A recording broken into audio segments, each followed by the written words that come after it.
Hey YouTube, how's it going? This is the Junksynchronhero. Today is still October 31st, 2012. I told you guys I had 2 videos for you today. Sorry about that, I couldn't help myself. I was listening to that.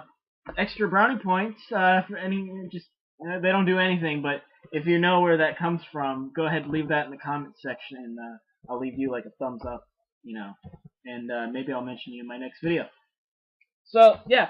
Anyway, deck profile. This is the second one that I have for today. It's another one that my channel is very famous for.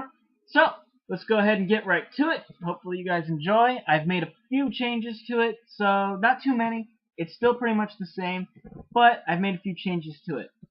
Before I actually go and explain it, I told you guys, this is, as you guys see from the title, it's my Jin deck profile, my XYZ Symphony deck profile, the 8th, I believe? The 8th? I'll have to check. I think it's the 8th. This is the 8th version of it.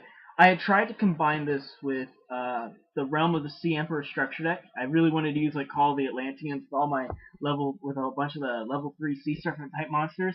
But for the life of me, I could not get it to work out. I'm still trying to figure out how I could make it work. But for now, I just put it back together the way it was. I made a few changes, so you guys get to see it. Alright, enough of me rambling on. Let's go ahead and get right to it. Alright, so, let's go ahead, let's remove all of these first. And we'll do the level 4 monsters first. We're running 10 level 4s, 10 level 3s, so let's get the level 4s first. The first monster we're running is 3 Goblinberg.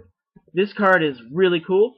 When he's normal summoned successfully, you can special summon 1 level 4 or lower monster from your hand. Excuse me, why? Every time. And basically, when he's normal summoned, you can special summon a level 4 or lower monster from your hand, and then switch Goblinberg to defense mode. So he's really cool. I'm going to go ahead and leave one of him out while I talk about the rest of the cards. Next up for the level 3s, we're now running 3 Sacred Crane. Now, this card is really cool. It adds some draw power to the deck, which I thought this deck was really missing, and it needed draw power. Basically, when this card is special summoned, it allows you to draw 1 card from your deck. So that's really cool.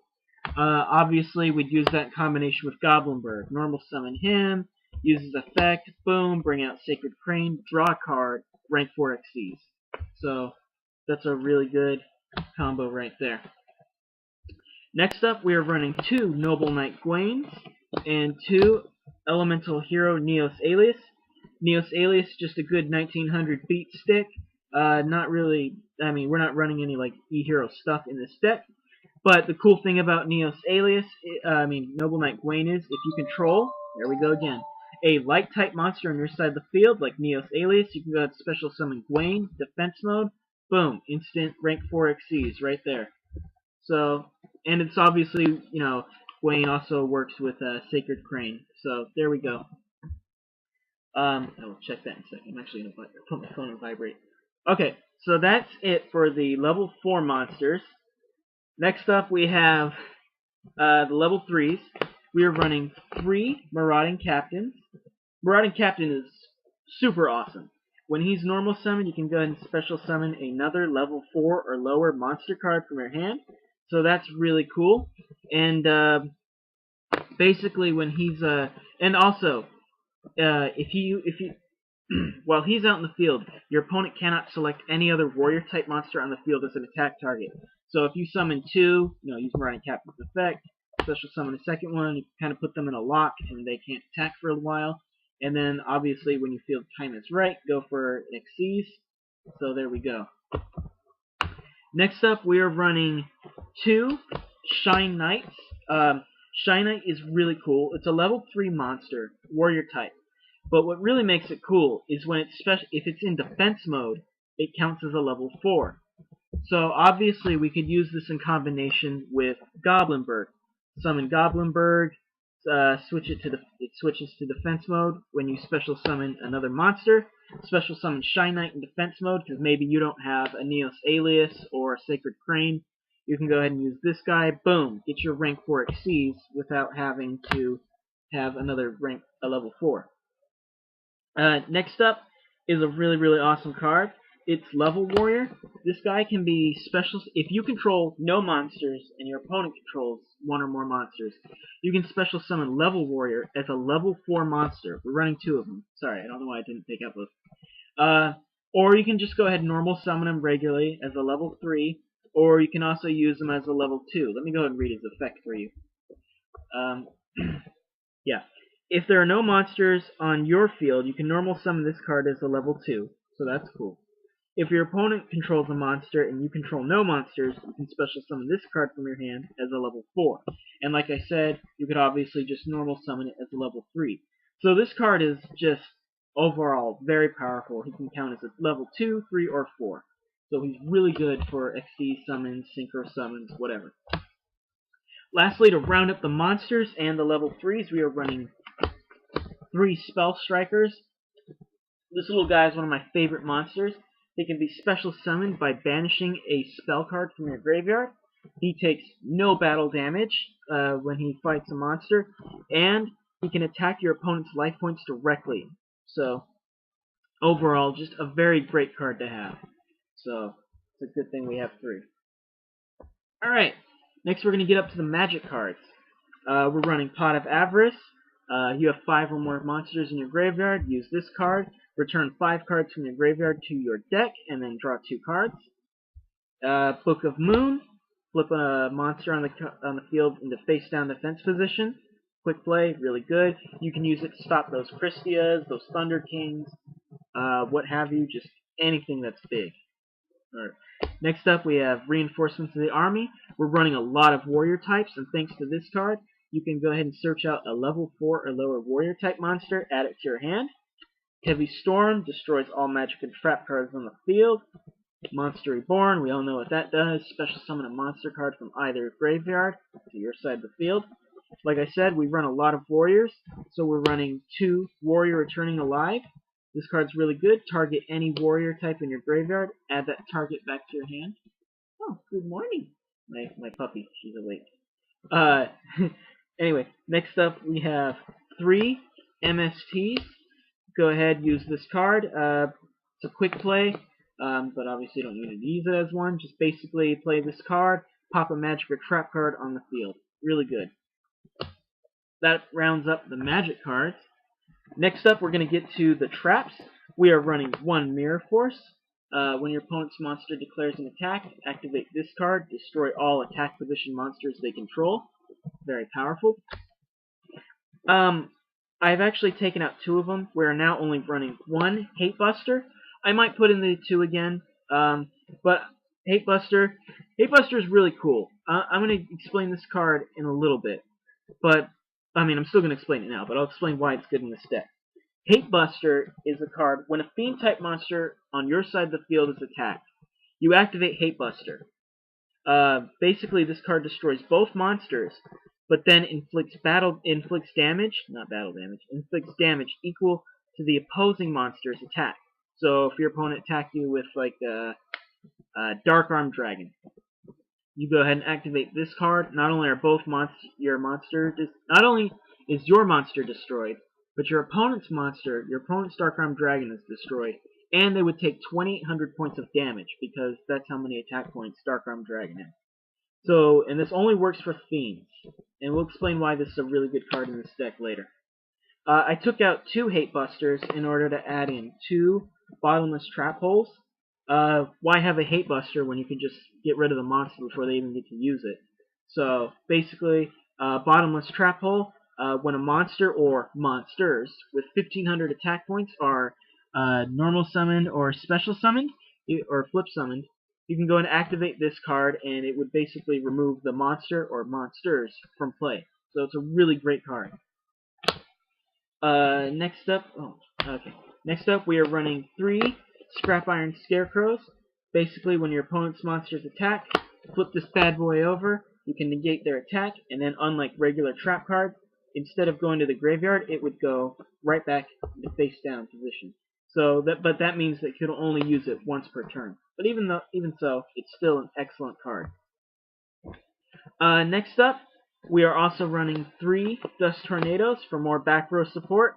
3 might be a bit too much. You can go ahead and disagree with me, add in whatever you might like, but I kind of like having the extra back row support with all the solemn warnings, the torrential tributes, the bottomless trap hole. You can now have 2 mirror forces. People have starlight roads. You know what? All that stuff needs to be taken care of before you do anything. So that's why I run 3 of those. Alright, now we're going to get to the extra deck, because this is the most important part of the deck. This is the XYZ Symphony deck profile. The first 3 cards we have, boom, number 39 Utopias. Utopia is really awesome. Basically, you can go ahead, it takes 2 level 4 monsters. We all know what he does, but I'm going to go ahead and explain it to those who don't. By detaching an overlay unit from Utopia, you can negate any monster's attack. So let's say your opponent attacks one of your monsters and you don't want to lose it. Use Utopia, negate that monster's attack. You can also use it for yourself. If you attack and maybe your opponent has activated Shrink during the damage step, meaning that now you can't back out. Basically, you could do a replay when monsters battle. Like, let's say I attacked you, you said, okay, I attacked you with Utopia, and I'm attacking your Sacred Crane, just for the hell of it. That's my example.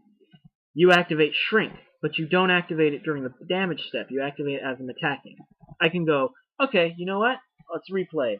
Or I don't want to do that. So I would stop my attack, but then Utopia wouldn't be able to attack again. But let's say, but you can't replay if your opponent does it during the damage step. So I attack with Utopia, and I attack your Sacred Crane. You go, okay, I'm going to take that attack. Now we're going to the damage step. I activate Shrink. Well, damn, now I can't back out. I can't do a replay. Well, that's okay, because Utopia's special ability allows me to go ahead and detach an overlay unit and negate a monster's attack. So I could use an overlay unit, negate his attack, and save myself from losing him. So, there we go. Next up, like I said, this is the XYZ Symphony deck profile. So we obviously use the Djinns. And first up, we have 3 Muzu Rhythm, the String Djinn. This card, I'm actually going to do a tech for deck for him later on. I don't know, sometime soon, but I have like finals and a bunch of other stuff coming up, so I can't do that like now. Basically, Muzu Rhythm, when a Djinn type he takes 2 level 3 monsters to XZ summon. And basically, when a Djinn type monster on your side of the field attacks an opponent's monster, only when one of your Djinns attacks, you can detach an overlay unit. Let me see, is it from him or you can detach one XYZ. You detach an overlay unit from Muzu Rhythm, and then that Djinn, the Djinn who's attacking, has its attack points doubled until the end of the turn. So obviously you can use this on Muzu Rhythm himself or another Djinn. Now Muzu Rhythm starts out with 1500 base attack power. So by doubling his attack power, he becomes 3000. That's really cool. A lot of people don't give Muzu Rhythm a whole lot of credit. A lot of people don't think he's that great. But I say this every video, Muzu Rhythm is an excellent card. Maybe you don't have that Acid Golem, which you should. It's like almost, it's almost impossible not to have one now. Yeah, you can get him in the Return of the Duelist Special Edition. But, you know, maybe you don't even want to use an Acid Golem because of all its negative drawbacks. You can use Muzu Rhythm. Muzu Rhythm, it only has one fatal flaw, and that is it can't double its attack points when it's being attacked. However, when it's attacking or one of your Djinns are attacking, go ahead, double that Djinn's attack points for just a big chunk of damage. And 3000 can easily get over most monsters in the meta. So, a lot of people may not like it, but I think Muzu Rhythm is an excellent card, and it's just something you should run at least one of if you use a lot of level 3s. So, good card. Alright, next up, that was a long explanation. Next up is 310 Tempos. This is something, this is another one of the cards I actually want to do a tech for deck on. This is something everybody should run one of. Everybody should at least run one 10 Tempo, the Percussion Djinn. Basically, during your turn and during your opponent's turn, you can detach an overlay unit from 10 Tempo, the percussion Jin, and in doing so, you can detach an overlay unit from an opponent's monster. And then not only will 10 Tempo, but every other Jin on your side of the field will gain 500 attack points permanently for the overlay unit detached. So your opponent summons Utopia, your turn, you summon 10 Tempo, use its ability, get rid of one of Utopia's overlay units. Maybe end your turn, then your opponent goes.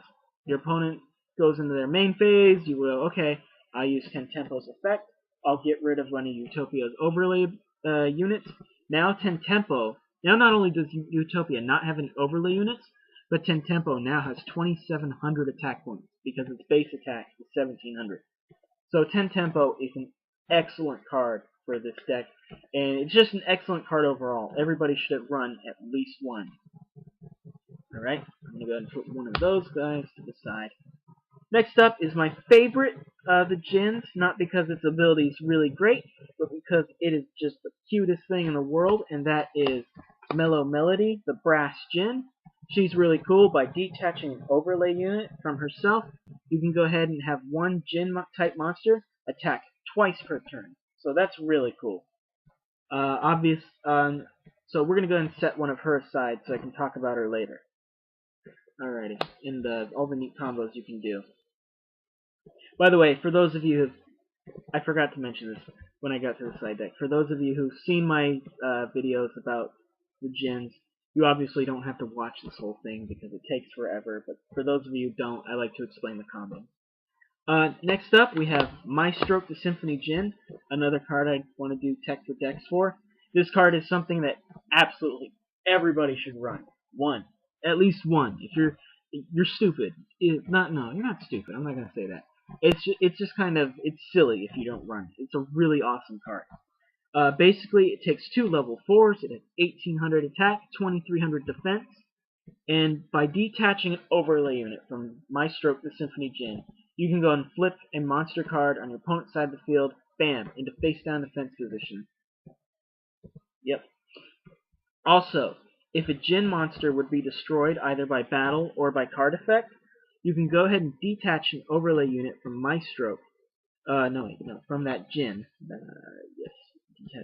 You can detach an overlay unit from that Jin that would be destroyed, and in return, it wouldn't be destroyed. So you can protect your Jins from destruction using XYZ Symphony Jin. Obviously, you can use it on himself. So it's a really amazing card.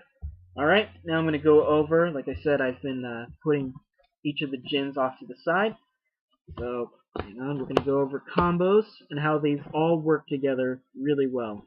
And why they're like the best cards ever. In my opinion, anyway. Sorry. Okay, so, let's go over. Musa Rhythm can double any Jin's attack points by detaching an overlay unit from himself. So let's go ahead and say you want to just do it. You do it on XYZ Symphony Jin. Make him 3,600 attack points. Then detach an overlay unit from Mellow Melody, the Brass Jin. Now you got a 3,600 beater that can attack twice per turn. That's really cool. Or maybe it's 4,600 because you've used 10 Tempo's effect and you've increased all of your Jin's attack points by 1,000. There are a lot of really awesome combos. Obviously, your opponent could play something like Dark Hole, Torrential Tribute. That's okay. You got XYZ, and maybe your 10 Tempo and Musa Rhythm on the field. Use XYZ's ability. You can detach an overlay unit from all 3 of them. Save them from a Dark Hole. Now your opponent's wasted Dark Hole, and they've possibly destroyed whatever monsters they have. Like I said, I also set this card to the side, and I said I was going to talk about it. Hate Buster. All the Jins are Fiend types. Like I said, if a Fiend type monster is on your side of the field is attacked, you can use Hate Buster to go ahead and destroy the attacking monster, as well as your own monster, and then inflict damage to your opponent equal to the attack points of the opponent's monster. So let's say your 10 Tempo gets attacked. Use Hate Buster. Okay, well, you would lose 10 Tempo, but maybe your 10 Tempo has an overlay unit left on it, and you have XYZ on the field. Use XYZ's effect, detach an overlay unit from 10 Tempo, save it from destruction while also destroying your opponent's monster and dealing damage equal to the monster that was destroyed. So yeah, that's it, YouTube. That's it for my XYZ Symphony deck profile. I think it's the 8th. Hope you guys enjoyed. Remember to rate, comment, subscribe. Hit that like button. It always helps out. And like I said earlier, make sure you have a fun and safe Halloween. Alright, peace out.